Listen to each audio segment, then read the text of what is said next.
இன்றைக்கி நாம் பார்க்குறது உருளைக்கிழங்கு சாம்பார். சாம்பார் மதிய சாதத்துக்கு எந்தெந்த காய்களை ஒன்றா சேர்க்கும்போது, எந்தெந்த காய்களை சேர்க்காமல் நம்ம சாம்பார் செய்யும்போது, அதில் சாம்பார் பொடி தயாரிக்கிறது, அந்த புளியை ஊற்றக்கூடிய நேரம், பச்சை தண்ணியை எப்பெல்லாம் ஊற்றலாம் எப்பெல்லாம் ஊற்றக்கூடாது, இப்படி எல்லாமா சேர்ந்தது தான் இந்த சாம்பார் ருசியாக இருக்கிறதுக்கு காரணம். சாம்பார் அப்படின்னா நமக்கு முதல்ல நினைவுக்கு வர்றது முருங்கைக்காய், மாங்காய், கத்திரிக்காய்.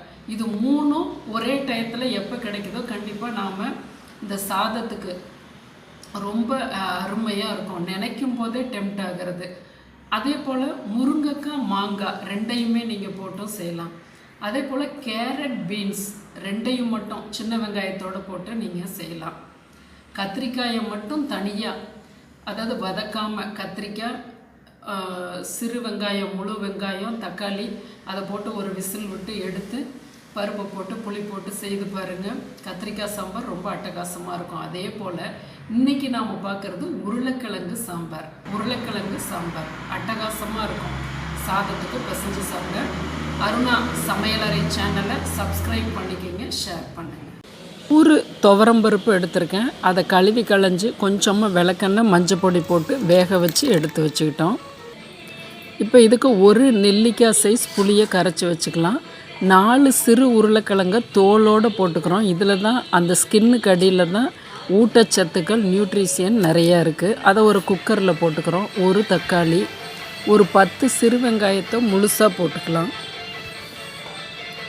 இந்த காய்க்கு அளவாக மட்டும் கொஞ்சமாக உப்பு போட்டு 20% ஃப்ளேமில் ஒரு விசில் மட்டும் விட்டு எடுத்துருவோம். நல்லா வெந்திருக்கும், பூவாகவே வெந்திருக்கும். இதை நம்ம அடுப்பில் வச்சுக்கிறோம். அப்படியே குக்கரோடே வச்சுக்கலாம், இல்லை நீங்கள் வடைச்சட்டியில் கூட வச்சுக்கலாம். ஒரு விசில் போதும். ஒரு வடைச்சட்டியில் கடுகு உளுந்து தாளித்து வருது. 4 சிறு வெங்காயத்தை 2 அரிஞ்சு போட்டிருக்கேன். கருவேப்பிலை, ஒரு வத்த மிளகாய் நல்லா ஃப்ரை பண்ணிக்கிறோம். இந்த அளவுக்கு கண்ணாடி பதம். அந்த பருப்பில் கொட்டிடுறோம். கொஞ்சமாக பெருங்காய பொடியும் சேர்த்து கடைஞ்ச பருப்பில். இப்போ இந்த காய்கறியோட பச்சை தண்ணி இப்போ நீங்கள் விட்டுக்கலாம். கொதிச்சதுக்கப்புறம் தான் பச்சை தண்ணி விடக்கூடாது. இப்போ நல்லா கொதிச்சு வருது, காய்கள் முங்க இருக்குது. கொதிச்சதுக்கப்புறம் புளி தண்ணீரை கரைச்சி விடுறோம். இப்போ தேவையான உப்பையும் போட்டுக்கிறோம். சாம்பார் பொடி 2 டீஸ்பூன் கோபுரமாக ரொம்ப சரியாக இருக்கும் 100 பருப்புக்கு. மல்லித்தலையை அந்த பருப்போடு சேர்த்து வச்சுக்கிறோம். இப்போ பச்சை வாடை போயிடுச்சு. இந்த பருப்பு கலவையை அதில் விட்டுடுறோம். நல்லா கலந்து கொடுக்குறோம். எல்லாமே ஒன்று சேர்ந்து நல்லா இது போல் கொஞ்சம் நீர்க்க இருந்தால் தான் சாதத்துக்கு ரொம்ப அருமையாக இருக்கும். ஒரு அரை டீஸ்பூன் நெய் போட்டு நம்ம ஒரு சர்விங் பவுலுக்கு மாற்றிடலாம்.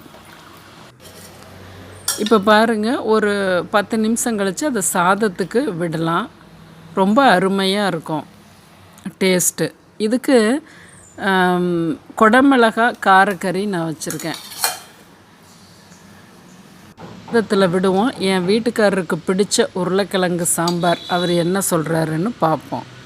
உங்களுக்கும் ரொம்ப பிடிக்கும். உருளைக்கிழங்குல குருமா வச்சுருப்பீங்க. இப்போ உருளைக்கிழங்குல தோலோட சாம்பாரில் போடுங்க. அதான் நல்ல சத்து. சாம்பார் சூப்பராக இருக்குது. டிஃபனுக்குமே சப்பாத்திக்குமே இது ரொம்ப மேட்சாக இருக்கும். 2 in 1 நீங்களும் செய்து பாருங்கள்.